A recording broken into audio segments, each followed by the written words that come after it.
So, hi friends. So, this is our second video. First video, you guys support and thanks. So, we second video. ഇക്കഴിഞ്ഞ 19th December 19 2023 ദുബായിലെ Coca Cola അരീനയിൽ വെച്ചിട്ട് ഈ വർഷത്തെ IPL option നടക്കുകയുണ്ടായി. So ഈ ഓപ്ഷനിൽ ഉണ്ടായിട്ടുള്ള changes highlights ഒക്കെയാണ് നമ്മുടെ ഈ വീഡിയോയിൽ നമ്മൾ ഉൾക്കൊള്ളിച്ചിട്ടുള്ളത്. കുറെ അധികം പ്ലേയേഴ്സിനെ പല ടീമുകളും പർച്ചേസ് ചെയ്തു, കുറെ ടീമുകൾക്ക് പല പഴയ പ്ലേയേഴ്സിനെ നഷ്ടപ്പെട്ടു. അതെല്ലാമാണ് നമ്മൾ ഇന്ന് ഈ വീഡിയോയിൽ ഡിസ്കസ് ചെയ്യുന്നത്. സോ ഇതിൽ നമ്മൾ ഫസ്റ്റ് നോക്കുന്നത് ആരാണ് നമ്മുടെ ഏറ്റവും എക്സ്പെൻസീവ് പ്ലെയർ എന്നുള്ളതാണ്. ഏറ്റവും കൂടുതൽ ബിഡ് കരസ്ഥമാക്കിയ പ്ലെയർ ആരെന്നാണ്. മിച്ചൽ സ്റ്റാർസിന്റെ 24.75 CR KKR സ്വന്തമാക്കിയത്. വളരെ ശക്തമായ ബിഡിംഗ് ആയിരുന്നു. ആര് സ്വന്തമാക്കും എന്നുള്ളൊരു രീതിയിൽ കൂടെ മുമ്പോട്ട് പോയിക്കൊണ്ടാണ് ലാസ്റ്റ് സ്റ്റാർസിനെ സ്വന്തമാക്കിയത്. GTയും KKRും കൂടെ തമ്മിൽ വളരെ വളരെ വലിയ ഒരു ബിഡിംഗ് ആണ് നടന്നത്. അതുപോലെ തന്നെ സ്റ്റാർച്ചിനെ സ്വന്തമാക്കിയ ശേഷം നമ്മുടെ KKRന്റെ CEO പറയുകയുണ്ടായി, അതായത് ഫസ്റ്റ് നമ്മുടെ IPL സ്റ്റാർട്ടിംഗ് ടൈമിൽ തുടങ്ങിയത് വെറും 20 CR ആയിരുന്നു ഒരു ടീമിന്റെ ടോട്ടൽ ബഡ്ജറ്റ് എന്ന് പറയുന്നത്. അപ്പൊ ഇന്ന് അത് മാറിക്കൊണ്ട് ഒരു പ്ലെയർ പോലും 20 CR എബവ് നിന്നുകൊണ്ട് ഒരാളെ കരസ്ഥമാക്കിയത് തന്നെ ഭയങ്കര ഒരു ചേഞ്ച് ആണ് കാണിക്കുന്നത്. അന്ന് 10 അല്ലെങ്കിൽ ഈ 12-18 പേര് കരസ്ഥമാക്കിയത് 20 CR വെച്ചിട്ടാണെങ്കിൽ ഇന്ന് ഒരാളുടെ റേറ്റ് തന്നെ 24.75 CR മാറി എന്നുള്ളതാണ് ഏറ്റവും വലിയൊരു കാര്യം. ഇതുവരെയുള്ള ബിഡിങ്ങിനെ എല്ലാം തകർത്തുകൊണ്ടാണ് മൈക്കൽ സ്റ്റാർച്ചും അതുപോലെ തന്നെ പാറ്റ് കുമിൻസും ബിഡിങ്ങിൽ പോയത്. പാറ്റ് കുമിൻസിന്റെ കാര്യം പറയുകയാണെങ്കിൽ സൺറൈസേഴ്സ് ഹൈദരാബാദ് പാറ്റ് കുമിൻസിനെ കരസ്ഥമാക്കിയ 20.5 CR നല്ല മികച്ച ഓൾറൗണ്ടർ ആണ്. അതുപോലെ തന്നെ നല്ലൊരു ക്യാപ്റ്റൻസി കഴിവുള്ള ഒരാളാണ്. സോ പാറ്റ് കുമിൻസിനെ കരസ്ഥമാക്കിയത് കൊണ്ട് ഹൈദരാബാദിന് ഭയങ്കര നേട്ടമാണുള്ളത്. സോ എന്തായാലും ഈ രണ്ട് പ്ലെയേഴ്സും എത്രത്തോളം അവർക്ക് അവരുടെ ഇത് കാഴ്ചവെക്കും എന്നുള്ളത് നമുക്ക് IPL കണ്ടറിയാം. ഓക്കെ, നമ്മുടെ ടീമിന്റെ ഡീറ്റെയിൽസ് ആണ്. ചെന്നൈ സൂപ്പർ കിങ്സ് ഇപ്രാവശ്യം 6 പ്ലേയേഴ്സിനെയാണ് സ്വന്തമാക്കിയിട്ടുള്ളത്. അതിൽ തന്നെ 3 ഓൾറൗണ്ടേഴ്സ് ആണ്. ഒരു ബാറ്റർ ഉണ്ട്, ഒരു ബൗളർ ഉണ്ട്, ഒരു വിക്കറ്റ് കീപ്പർ ഉണ്ട്.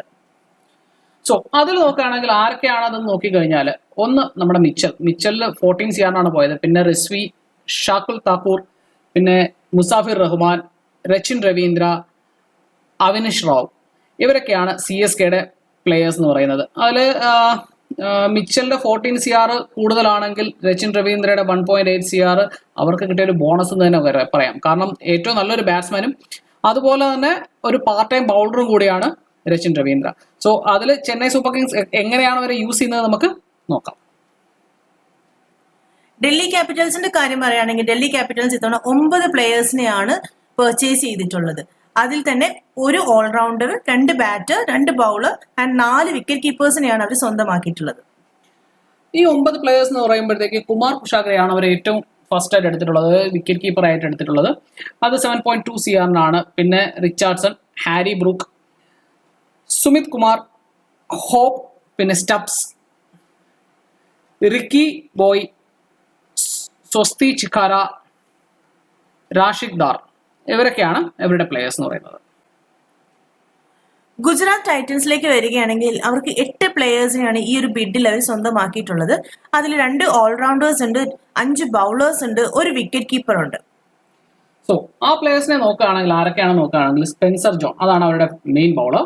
അതായത് 10 CR അവരെ കരസ്ഥമാക്കിയിട്ടുള്ളത്. പിന്നെ ഷാറൂഖ് ഖാൻ നല്ലൊരു ഓൾറൗണ്ടർ ആണ്, അതിന് 7.4 CR കൊടുത്തു. പിന്നെ യുമേഷ് യാദവ്, റോബിൻ മിൻസ്, സുശാന്ത് മിശ്ര, കാർത്തിക് ത്യാഗി, ഒമർ സായി, മാനവ് സുക്തർ, ഇത്രയും പേരാണ് GTയുടെ പ്ലേയേഴ്സ് എന്ന് പറയുന്നത്. അടുത്ത നമ്മൾ കൊൽക്കത്ത നൈറ്റ് റൈഡേഴ്സിന്റെ കണ്ടീഷൻ നോക്കുകയാണെങ്കിൽ അവർക്ക് 10 പ്ലേയേഴ്സ് ഉണ്ട്. ഈ ഒരു ഓപ്ഷനിൽ അവർക്ക് കിട്ടിയത്, അവർ കരസ്ഥമാക്കിയത് 10 പ്ലേയേഴ്സിനെയാണ്. അതിൽ ഒരു ഓൾറൗണ്ടർ, 3 ബാറ്റ്സ്മാൻ, 5 ബൗളേഴ്സ്, പിന്നെ ഒരു വിക്കറ്റ് കീപ്പറുമാണ് ഉള്ളത്. അതിന് നമ്മളെ മെയിൻ പ്ലെയർ ആയിട്ടുള്ള മിച്ചൽ സ്റ്റാർച്ച് ആണ് അതിൽ അവരുടെ ഹൈലൈറ്റ് എന്ന് പറയുന്നത് തന്നെ. അതായത് ഒരു നല്ലൊരു ബിഡിന് ശേഷം മിച്ചൽ സ്റ്റാർച്ചിനെ 24.75 CR കരസ്ഥമാക്കി. അതുപോലെ തന്നെ വീണ്ടും അവർ കൊടുത്തിട്ടുള്ളത് മെയിനായിട്ട് ബൗളർ തന്നെയാണ്. മുജീബ് റഹ്മാനെ അവർ 2 കോടിക്കാണ് കരസ്ഥമാക്കിയത്. റൂദർഫോർഡ് ബാറ്റ്സ്മാൻ ആണ്, 1.5 കോടി കരസ്ഥമാക്കി. അതുപോലെ തന്നെ ആൻകിൻസൺ നല്ലൊരു ബൗളറാണ്, അവരെ 1 കോടിക്കാണ് കരസ്ഥമാക്കിയത്. സോ ഇവരൊക്കെ പറയുമ്പോൾ ഒരു ഓവർസീസ് ബൗളേഴ്സിനെയാണ് കൂടുതലും അല്ലെങ്കിൽ പ്ലെയേഴ്സിനാണ് കൂടുതൽ ഇമ്പോർട്ടൻസ് കൊടുത്തിട്ടുള്ളത്. പിന്നെ ഉള്ളത് മനീഷ് പാണ്ഡെ, പിന്നെ നമ്മുടെ വിക്കറ്റ് കീപ്പറായ KS ഭരത്, ചേതൻ സക്രിയ, അൻകിഷ് രഘുവംശി, രൺദീപ് സിംഗ്, ഷക്കീബ് ഹുസൈൻ, ഇവരൊക്കെയാണ് KKRന്റെ പ്ലേയേഴ്സ് എന്ന് പറയുന്നത്. LSGയുടെ ലക്നൗ സൂപ്പർ ജയൻസിന്റെ പ്ലേയേഴ്സിനെ നോക്കുകയാണെങ്കിൽ അവർക്ക് 3 ഓൾറൗണ്ടേഴ്സും 1 ബാറ്റ്സ്മാനും 2 ബൗളേഴ്സുമായിട്ട് 6 പേരെയാണ് അവർ ഈ ബിഡിൽ സ്വന്തമാക്കിയിട്ടുള്ളത്. അതിൽ മെയിനായിട്ട് പറയുന്നതെങ്കിൽ ശിവൻ മവിയാണ് അവർ എടുത്തിട്ടുള്ള ബൗളർ എന്ന് പറയുന്നത്. ഇന്ത്യൻ തന്നെയാണ്. 6.74 CR ആണ്. പിന്നെ M സിത്താർ ബൗളറാണ്, 2.4 CR. പിന്നെയുള്ള ഡേവിഡ് വില്ലി നല്ലൊരു ഓൾറൗണ്ടറാണ്. ആൻസ്റ്റൺ ടോർണർ നല്ല ബാറ്റ്സ്മാൻ ആണ്. അതുപോലെ തന്നെ കുൽക്കർണി ആൻഡ് മുഹമ്മദ് അർഷാദ് ഖാൻ, ഇവരൊക്കെയാണ് ലക്നോയുടെ പ്ലേയേഴ്സ് എന്ന് പറയുന്നത്. മുംബൈ ഇന്ത്യൻസിന്റെ കാര്യം പറയുകയാണെങ്കിൽ 5 ഓൾറൗണ്ടേഴ്സും 3 ബൗളേഴ്സുമായിട്ട് അവർ 8 പ്ലേയേഴ്സിനെയാണ് ഈ ഒരു ഓപ്ഷനിൽ സ്വന്തമാക്കിയിട്ടുള്ളത്. അത് ആരൊക്കെ നോക്കുകയാണെങ്കിൽ ഒന്ന് കോഡ്സി എന്ന് പറയുന്ന നല്ലൊരു ഓൾറൗണ്ടറാണ്. ഓവർസീസ് പ്ലെയർ ആണ്. 5 CR സ്വന്തമാക്കിയത്. അതുപോലെ തന്നെ തുഷാര 4.8 CR അതുപോലെ തന്നെ മധുസനങ്ക 4.6 CR ഒക്കെയാണ് സ്വന്തമാക്കിയത്. മുഹമ്മദ് നബിയെ പറയുകയാണെങ്കിൽ 1.5 CR സ്വന്തമാക്കിയത്. അതുപോലെ തന്നെ ശ്രേയസ് ഗോപാൽ, പിന്നെ ഉള്ളത് ശിവാലിക് ശർമ്മ, അൻഷുൽ കംബോജ്, നമൻദിർ, ഇവരൊക്കെയാണ് മുംബൈ ഇന്ത്യൻസിന്റെ പ്ലെയർ എന്ന് പറയുന്നത്. പഞ്ചാബ് കിങ്സിന്റെ കാര്യം പറയുകയാണെങ്കിൽ അവർക്ക് മൊത്തം 8 പ്ലേയേഴ്സ് ഉണ്ട് ഈ ഒരു ബിഡിൽ. അതിൽ 5 പേര് ഓൾറൗണ്ടേഴ്സും 3 പേര് ബാറ്റേഴ്സുമാണ്. അതിൽ മെയിനായിട്ട് നമ്മൾ ഹർഷ പട്ടേൽ തന്നെയാണ്. ഹർഷ പട്ടേൽ നല്ലൊരു ഓൾറൗണ്ടറാണ്. 11.75 CR ഹർഷ പട്ടേലിനെ സ്വന്തമാക്കിയത്. പിന്നെ ഉള്ളത് റൊസ്വോ, വോക്സ്, പിന്നെ ത്യാഗരാജൻ, A ശർമ്മ, പ്രതാപ് സിംഗ്, ശശാങ്ക് സിംഗ് ആൻഡ് പ്രിൻസ് ചൗധരി, ഇവരൊക്കെയാണ് പഞ്ചാബ് കിങ്സിന്റെ പ്ലേയേഴ്സ് എന്ന് പറയുന്നത്. രാജസ്ഥാൻ റോയൽസിന്റെ കാര്യം പറയുകയാണെങ്കിൽ 5 പ്ലേയേഴ്സിനെ രാജസ്ഥാൻ റോയൽസ് സ്വന്തമാക്കിയിട്ടുള്ളത്. അതിൽ 1 ഓൾറൗണ്ടർ വരുന്നുണ്ട്, 2 ബാറ്റ്സ്മാൻ വരുന്നുണ്ട്, 1 ബൗളർ വരുന്നുണ്ട്, 1 വിക്കറ്റ് കീപ്പർ വരുന്നുണ്ട്. അതിൽ രാജസ്ഥാൻ റോയൽസ് ആദ്യം കരസ്ഥമാക്കിയത് തന്നെ പവലിനെയാണ്. പവൽ നല്ലൊരു ബാറ്റ്സ്മാൻ ആണ്. എനിക്ക് തോന്നുന്നു രാജസ്ഥാൻ റോയൽസ് മെയിനായിട്ട് നോക്കുന്നത് ഫിനിഷ് ചെയ്യാൻ പറ്റിയ ഒരു ബാറ്റ്സ്മാനെയാണ് നോക്കുന്നത് തോന്നുന്നു. അപ്പോൾ ആ ഒരു മിഡിൽ ഓർഡറിൽ വന്ന് നല്ല രീതിയിൽ ഫിനിഷ് ചെയ്യാൻ പറ്റുന്ന ഒരു ഇതാണ് പവലിനുള്ളത്. കഴിഞ്ഞ IPL എനിക്ക് തോന്നുന്നു പവലിന് വലിയൊരു ഇത് കളിക്കാനായിട്ട് സാധിച്ചിട്ടില്ല എന്നാണ് എനിക്ക് തോന്നുന്നത്. പക്ഷെ ഇത്തവണ അവര് മോസ്റ്റ്ലി രാജസ്ഥാൻ നോക്കുന്നത് ഒരു ഫിനിഷർ ആയിട്ടുള്ള ഒരു ബാറ്റ്സ്മാനെയാണ് നോക്കുന്നത് തോന്നുന്നു. അതാണ് ഫസ്റ്റ് പവലിനെ തന്നെ ഒരു 7.4 CR കരസ്ഥമാക്കിയത്. പിന്നെ ഉള്ളത് ശുഭം ദുബെയാണ്, ബാറ്റ്സ്മാൻ ആണ്. പിന്നെ ഉള്ളത് എൻബർഗർ നല്ലൊരു ബൗളറാണ്. പിന്നെ ഉള്ളത് കാഡ്മോർ, പിന്നെ അബിദ് മുസ്തഫ്, ഇവർ ഇത്രയും പേരാണ് നമ്മുടെ രാജസ്ഥാൻ റോയൽസ് കരസ്ഥമാക്കിയത്. ബാംഗ്ലൂരിലേക്ക് വരികയാണെങ്കിൽ RCBക്ക് ഇത്തവണ 6 കളിക്കാരെയാണ് സ്വന്തമാക്കിയിട്ടുള്ളത്. അതിൽ 2 ഓൾറൗണ്ടേഴ്സ് വരുന്നുണ്ട്, 1 ബാറ്റ്സ്മാനും 3 ബൗളേഴ്സുമാണ്. RCBയുടെ കാര്യം നോക്കുകയാണെങ്കിൽ അൽസാരി ജോസഫിനെ 11.5 CR RCB സ്വന്തമാക്കിയത്. അവരും നല്ലൊരു ബൗളറെയാണ് നോക്കിയത്. പിന്നെയുള്ളത് യഷ് ദയാലാണ്, പിന്നെയുള്ളത് ഫർഗ്സൺ ആണ്, പിന്നെ ടോം കറൺ നല്ലൊരു ഓൾറൗണ്ടറാണ്,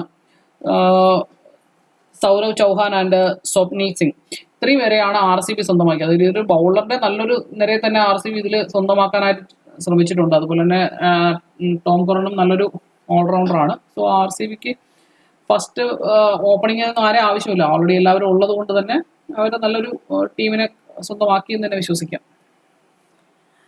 ലാസ്റ്റ് SRHലേക്ക് വരികയാണെങ്കിൽ SRHന് 6 പ്ലേയേഴ്സിനെ ഈ ഒരു ബിഡിൽ ഈ ഒരു ഓപ്ഷനിൽ അവർ സ്വന്തമാക്കിയിട്ടുണ്ട്. അതിൽ 2 ഓൾറൗണ്ടേഴ്സും 1 ബാറ്റ്സ്മാനും 3 ബൗളേഴ്സുമാണുള്ളത്.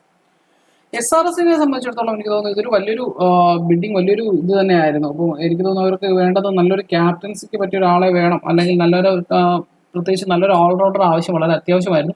അതുകൊണ്ട് പാറ്റ് കുമിൻസിനെ അവർ ഇത്രയും ഒരു ഹയർ പ്രൈസിന് കരസ്ഥമാക്കിയ ഏറ്റവും വലിയൊരു റീസൺ തന്നെ അതാണെന്ന് തോന്നുന്നു. അത് 20.5 CR പാറ്റ് കുമിൻസിന് പോയത്. അവർ ആദ്യം തന്നെ പാറ്റ് കുമിൻസിന് വിട്ടുകൊടുക്കാൻ തയ്യാറല്ലാതെ എന്തായാലും ഇത്തവണ ബിഡ് ചെയ്തേ പറ്റൂ എന്നുള്ള രീതിയിൽ തന്നെയാണ് SRH മുന്നോട്ട് പോയത്. അതുപോലെ തന്നെ ട്രാവിസ് ഹെഡ് അത് നല്ലൊരു ഓപ്പണിംഗ് ബാറ്റ്സ്മാൻ ആണ്. സോ അവർക്ക് ഒരു മിഡിൽ ഓർഡർ പ്ലെയറും ആയിട്ടുണ്ട്. അതുപോലെ തന്നെ ഒരു നല്ലൊരു ബാറ്റ്സ്മാനെയും കിട്ടിയിട്ടുണ്ട്. പിന്നെ ഉണാക്കട്ട്, അതുപോലെ തന്നെ ഹസരംഗ പിന്നെ ഓൾറൗണ്ടറാണ്. ഇപ്പോൾ കുറച്ച് ഫോം അല്ലെങ്കിലും നല്ലൊരു പ്ലെയർ തന്നെയാണ്. സുബ്രഹ്മണ്യൻ, പിന്നെ ആകാശ് സിംഗ്. അപ്പോൾ ഇത്രയും പേരാണ് നമ്മുടെ SRHന്റെ പ്ലെയേഴ്സ് എന്ന് പറയുന്നത്. സോ ഇത്രയുമാണ് നമ്മുടെ മെയിൻ ആയിട്ടുള്ള ഇപ്പോഴത്തെ ഈ ഓപ്ഷൻ ഉള്ളത്. അപ്പോൾ ഇനിയിപ്പം അടുത്തൊരു വീഡിയോ നമ്മൾ ചെയ്യാൻ ഉദ്ദേശിക്കുന്നതെന്ന് പറയുന്നത് മെയിനായിട്ട് നമ്മൾ ഓരോ ടീമിൽ എത്ര പ്ലെയേഴ്സ് ഉണ്ടോ എന്നുള്ളതാണ്. അപ്പം അതായത് ഇതിന് മുമ്പ് അവർ നിലനിർത്തിയിരുന്ന പ്ലെയേഴ്സും അതുപോലെ തന്നെ ഇപ്പോൾ ഓപ്ഷനിൽ ഉൾപ്പെടുത്തിയിട്ടുള്ള പ്ലെയേഴ്സിനെ എല്ലാവരും കൂടെ വെച്ചിട്ട് ഒരു ടീമിന് മിനിമം 18 പ്ലെയേഴ്സ് ടു 25 പ്ലെയേഴ്സ് വരെയാണ് ഉൾക്കൊള്ളിക്കാൻ പറ്റുന്നത്. സോ ഓരോ ടീംസ് എത്ര പേരെയൊക്കെ കരസ്ഥമാക്കിയിട്ടുണ്ട്, അത് ആരൊക്കെയാണ് അവരുടെ ക്യാപ്റ്റൻസ് ഒക്കെ നോക്കിക്കൊണ്ടായിരിക്കും നെക്സ്റ്റ് വീഡിയോ നമ്മൾ വരുന്നത്. So be with us. Okay, thank U.